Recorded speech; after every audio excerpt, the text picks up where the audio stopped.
Morning students. यहाँ हम बात करेंगे, हम पढ़ रहे थे प्रायद्वीपीय नदी तंत्र के बारे में। तो प्रायद्वीपीय नदियों में कुछ नदियों के बारे में हम पढ़ चुके थे, ठीक है। जैसे कि हम महानदी के बारे में पढ़ चुके थे, गोदावरी रिवर के बारे में पढ़ चुके थे, फिर हमने कृष्णा के बारे में पढ़ा था। आज हम स्टडी करेंगे कावेरी नदी के बारे में। तो देखिए, कावेरी नदी कर्नाटक के कोगाडू जिले में ब्रह्मगिरी पहाड़ियों से निकलती है। पहली चीज़, कावेरी का जो ओरिजिन प्लेस है वो कौन से स्टेट में है? कर्नाटक में है। इसकी जो कुल लंबाई है वह कितनी है? 1341 मीटर है। इसकी लंबाई 800 किलोमीटर है। और यह जो है, देखिए, जो ये इसकी 1341 है, ये इसकी हाइट दे रखी है, ठीक है। और जो इसका एरिया, जो लंबाई जो है वो 800 किलोमीटर है। यह जो इसका कैचमेंट एरिया है वह 81,155 वर्ग किलोमीटर क्षेत्र को यह अपवाहित करती है।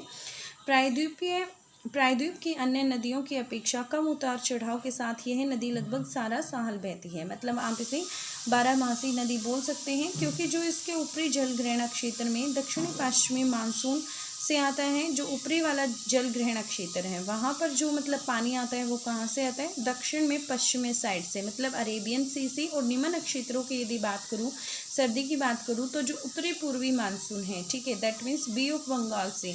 इस वजह से यहाँ पर जो बरसात होती है उससे पानी यहाँ पर लगभग पूरा साल ही इसमें रहता है। इस नदी की द्रोणी का 3% भाग केरल में है और 41% भाग कर्नाटक में और तमिलनाडु में सबसे ज़्यादा है, जो 56% है। इसकी महत्वपूर्ण सहायक नदियाँ कौन सी हैं? काबिनी है, भवानी है और अमरावती है, ठीक है। 3 इसकी सहायक नदियाँ दी गई हैं। फिर उसके बाद देखिए, ये कावेरी नदी का टॉपिक कंप्लीट हो गया है। इसमें से जो क्वेश्चंस आए वो मैंने आपको क्लियर कर दिए हैं। नेक्स्ट टॉपिक हम यहाँ पर कर रहे हैं नर्मदा नदी, ठीक है। यह भी एक प्रायद्वीपीय नदी है। नर्मदा नदी अमरकंटक पठार के पश्चिमी पार्श्व से लगभग 1057 मीटर की ऊंचाई से निकलती है, ठीक है। कहाँ से निकलती हैं? अमरकंटक पठार से निकलती हैं। कौन सी रिवर निकलती है? नर्मदा रिवर निकलती है। दक्षिण में सतपुड़ा और उत्तर में विंध्याचल श्रेणियों के मध्य है। यह ब्रह्मस घाटी से बहती हुई संगमरमर की चट्टानों में खूबसूरत महाखंड और जबलपुर के निकट धुआंधार जलप्रपात बनाती है। लगभग 1312 किलोमीटर दूरी तक बहने के बाद यह बड़ौच के दक्षिण में अरब सागर में मिलती है। देखिए, टोटल कितना एयर लेंथ है, मतलब कितने एरिया में, मतलब कितनी लंबाई में यह नदी बहती है, तो कितना 1312 किलोमीटर है। फिर यह बड़ौच के दक्षिण में कहाँ जाकर गिरती है? अरेबियन सी में। और 27 किलोमीटर लंबा इसका क्या है? ज्वारनद मुख बनाती है। सरदार सरोवर जो परियोजना है वह भी इसी नदी पर है, ठीक है। तो यहाँ से आपको क्या लर्न करना है? पहली चीज़, ये क्या बनाती है? एस्चुरी की फॉर्मेशन करती है, ज्वारनद मुख बनाती है, ठीक है। दूसरी बात यहाँ पर क्या आपको लर्न करनी है?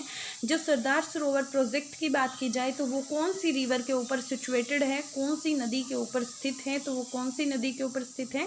नर्मदा नदी पर स्थित है। ये कोई पूछे आपसे कि नर्मदा नदी का ओरिजिन प्लेस क्या है, तो नर्मदा रिवर का ओरिजिन प्लेस क्या है? अमरकंटक है। फिर उसके बाद देखिए, तापी रिवर की बात कर लेते हैं। तापी पश्चिम दिशा में बहने वाली एक अन्य महत्वपूर्ण नदी है। देखिए, पश्चिमी दिशा में हमारी कम ही नदियां बहती हैं, इसलिए ये इम्पोर्टेंट है आपके लिए। तो एक तो हमने नर्मदा पढ़ ली है जो पश्चिमी दिशा में बहती है, दूसरी हम पढ़ रहे हैं तापी रिवर के बारे में।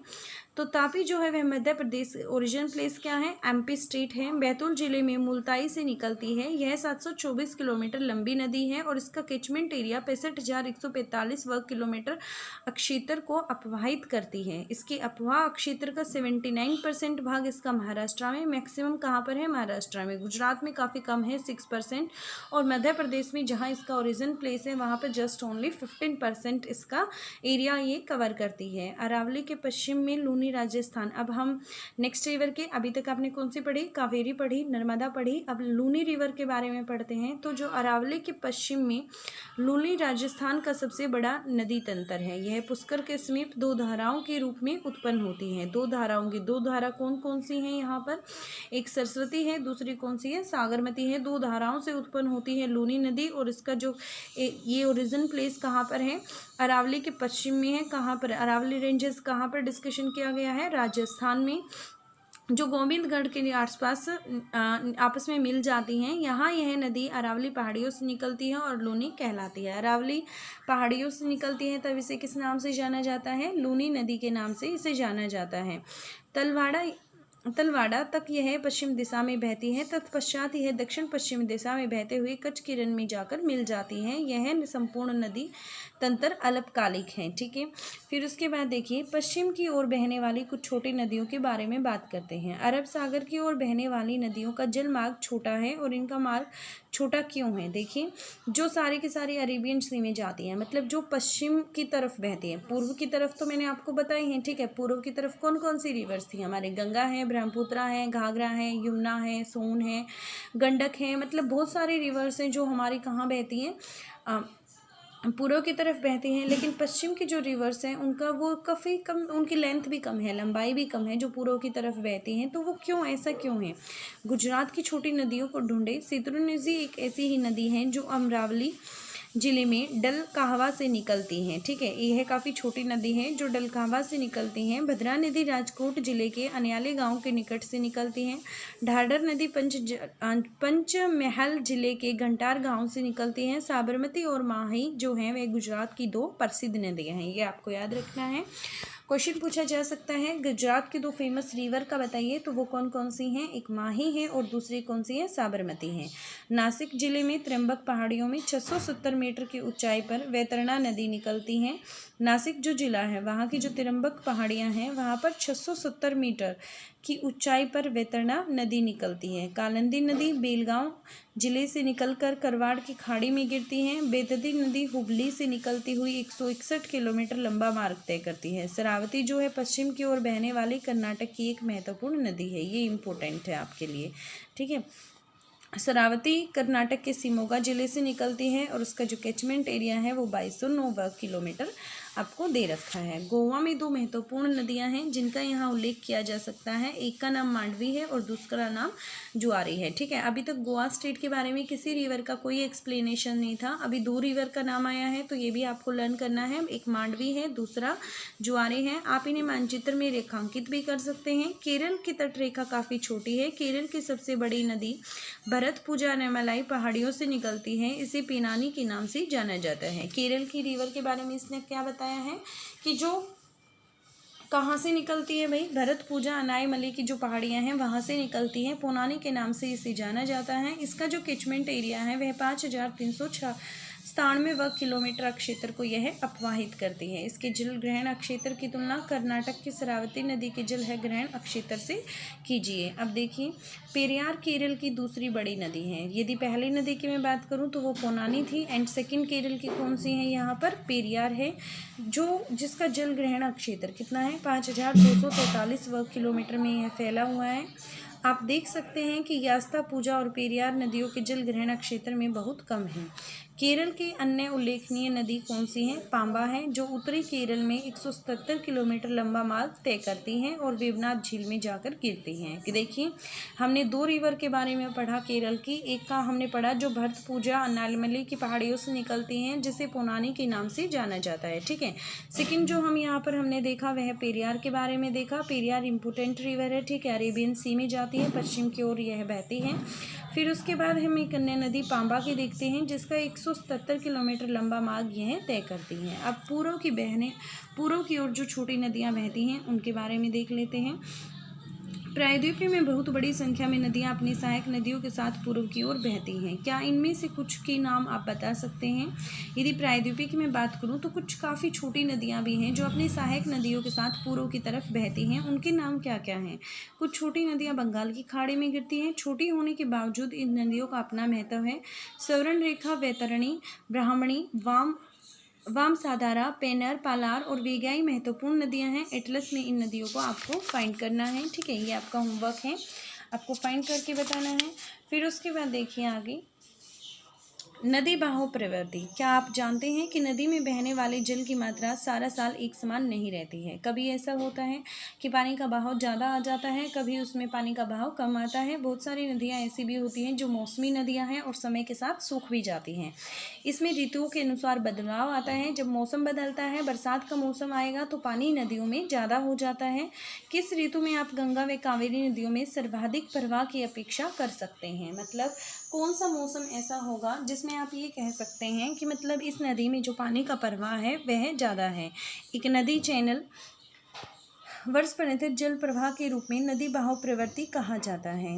देखिए, उत्तर भारत की हिमालय से निकलने वाली नदियां जो हैं वह बारहमासी हैं। क्यों बारहमासी हैं? क्योंकि यहाँ पर जो जल है वह वर्षा और जो जल बर्फ पिघलने से दोनों से प्राप्त होता है।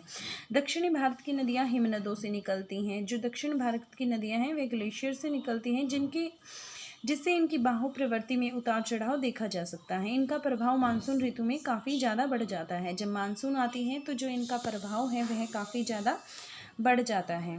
इस प्रकार दक्षिणी भारत की नदियों के बहाव की प्रवृत्ति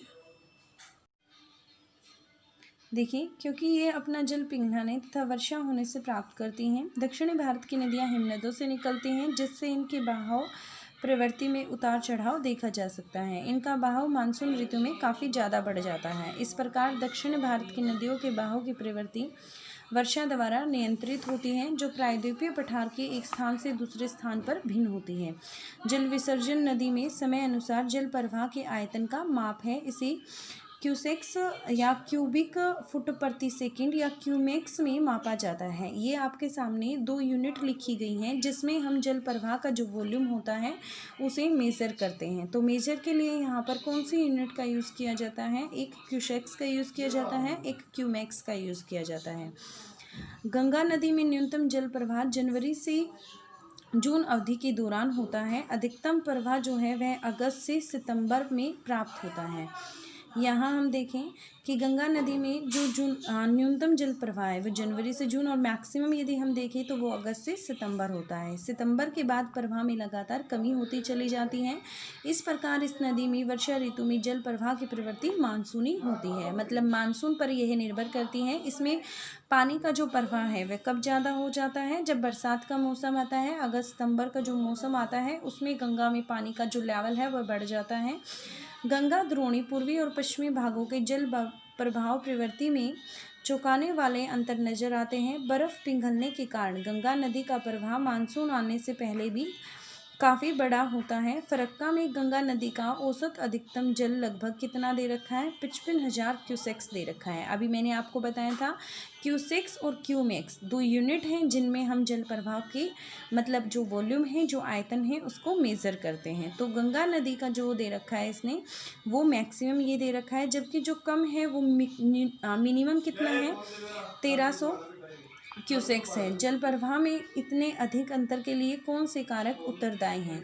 प्रायद्वीप की 2 नदियों की प्रवाह प्रवृत्ति हिमालय की नदियों की तुलना में रोचक अंतर प्रस्तुत करती हैं। नर्मदा नदी में जल विसर्जन का स्तर जनवरी से जुलाई माह में बहुत कम होता है। देखिए, जनवरी से जुलाई तक मतलब ये क्या है? काफ़ी कम है। लेकिन यदि अगस्त की बात करूँ तो यहाँ अगस्त में मतलब मैक्सिमम हो जाता है। पहले हमने देखा गंगा के बारे में, गंगा की यदि हमने बात की थी, जो अगस्त सितंबर का टाइम आता है वहाँ पर मैक्सिमम उसमें जल प्रवाह होता है, और फिर उसके बाद उसका जो प्रवाह है पानी का वह कम कम होता चला जाता है। ठीक है, दैट मीन्स वो मानसून के ऊपर निर्भर है। और यहाँ यदि मैं प्रायद्वीपीय नदी नर्मदा रिवर के बारे में मैंने आपको बताया था, नर्मदा रिवर में मैंने आपको बताया था कि नर्मदा रिवर का जो ओरिजिन प्लेस है, ठीक है, वो क्या है? मध्य प्रदेश अमरकंटक के वहाँ से है। ठीक है, तो वहाँ पर यदि हम देखें तो जो इसका जल प्रवाह यदि उसकी बात करूँ तो वो जनवरी से जुलाई माह में काफ़ी कम होता है, और अगस्त की यदि मैं बात करूँ तो वो मैक्सिमम होता है। तो यह अचानक उफान में आ जाती है, मतलब पानी का फ्लो इसमें क्या है? काफ़ी कम हो जाता है।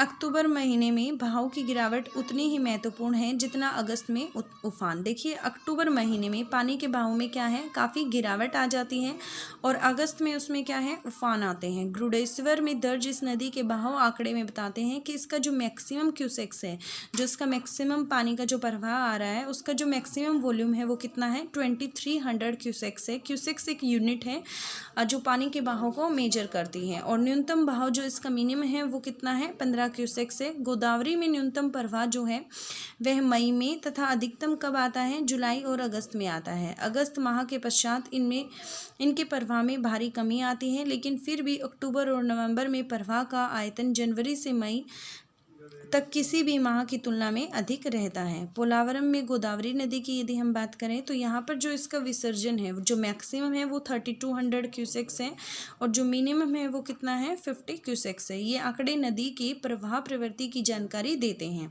अब देखिए, नदी जल उपयोग सीमा की बात करते हैं। भारत की नदियाँ प्रतिवर्ष जल की विशाल मात्रा का वहन करती हैं, लेकिन समय व स्थान की दृष्टि से इसका वितरण समान नहीं है। मतलब कहीं पर पानी की जो फैसिलिटी है वो ज़्यादा है, कहीं पर कम है। जो समय है और जो सिचुएशन, जो प्लेसेस हैं, उनके अकॉर्डिंग यदि हम देखें तो पानी का डिस्ट्रीब्यूशन इक्वल नहीं है। यहाँ पर बारहमासी नदियाँ वर्ष भर जल का वहन करती हैं। बारहमासी मतलब जो साल के पूरे 12 महीने बहती हैं, तो उनमें जो पानी का मतलब वहन होता है वह काफ़ी ज़्यादा होता है। परंतु अनित्यवाही नदियों में शुष्क ऋतु में बहुत कम जल होता है। बरसात के मौसम की यदि बात करूँ तो बारहमासियों में तो हमेशा ही रहता है, लेकिन जो अन्य नित्यवाही नदियाँ हैं उनमें शुष्क ऋतु में काफ़ी कम जल होता है। वर्षा ऋतु में अधिकांश जल बाढ़ में व्यर्थ हो जाता है और समुद्र में बह जाता है। वर्षा ऋतु में पानी का जो बहाव है वह मैक्सिमम होता है, बट उसका यूटिलाइजेशन नहीं होता है। यूटिलाइजेशन ना होने की वजह से जो ज़्यादातर पानी है वह समुद्र में बह जाता है, या फिर हम ये कह सकते हैं कि बाढ़ की वजह से वह काफ़ी भारी मात्रा में व्यर्थ हो जाता है। दूसरे इसमें बात की गई है सूखाग्रस्त। ऐसा क्यों? क्या यह जल उपलब्धता की समस्या है या इसके प्रबंधन की? देखिए, जल उपलब्धता की यह समस्या नहीं है, ठीक है। यह समस्या जो है वह प्रबंधन की है। यदि मैनेजमेंट ढंग से किया जाए तो समुद्र में पानी नहीं जाएगा और हम उसका यूटिलाइजेशन कर सकते हैं। क्या आप देश में एक साथ आने वाली बाढ़ और सूखे की समस्या को कम करने के उपाय सुझा सकते हैं?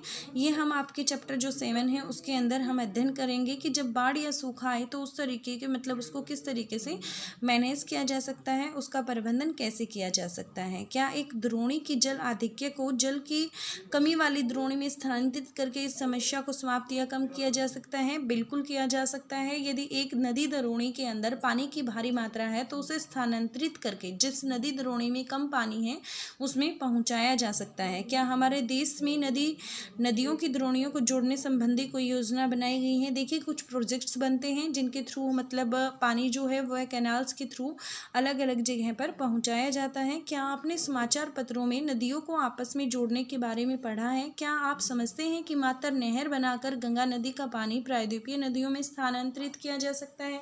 मुख्य समस्या क्या है? एक्चुअली जो एग्जैक्टली प्रॉब्लम है वो क्या है यहाँ पर? देखिए, क्या आप इस चीज़ के बारे में सोच सकते हैं कि जो मतलब गंगा नदी है, गंगा नदी पे मतलब यदि नहर बना दिया जाए तो क्या प्रायद्वीपीय भारत में जो पानी की कमी होती है क्या वहाँ तक मतलब इनको पहुँचे सिर्फ नहरों के द्वारा पहुँचाया जा सकता है, या फिर किसी और प्रोजेक्ट को सेटअप करने की रिक्वायरमेंट है? इसी पुस्तक के जब आप दूसरे अध्याय को देखेंगे तो धरातल के उबड़ खाबड़ होने से उत्पन्न कठिनाइयों को जानेंगे। जब आपने यहाँ पर मैंने आपको सेकंड चैप्टर पढ़ाया था तो वहाँ से आपको ये चीज़ क्लियर हो गई थी कि जो इंडिया है, इंडिया को अलग अलग पार्ट में डिवाइड किया गया है स्टडी के अकॉर्डिंग भी, ठीक है।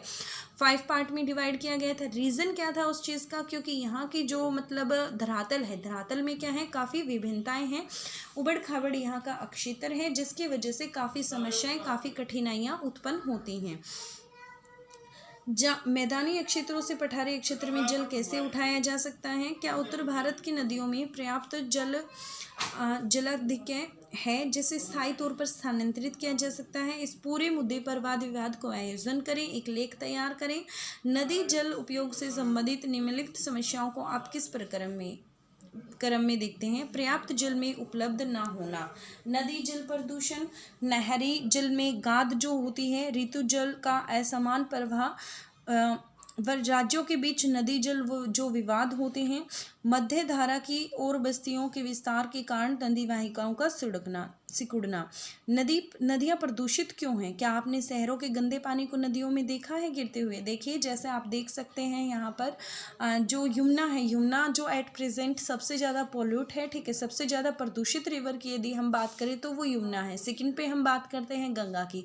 तो ये सबसे ज़्यादा प्रदूषित किस शहर में है? ये जो सबसे ज़्यादा प्रदूषित यमुना रिवर की यदि बात करूँ तो वह दिल्ली में सबसे ज़्यादा प्रदूषित है, और गंगा रिवर की यदि मैं बात करूँ तो वह सबसे ज़्यादा प्रदूषित कहाँ पर है?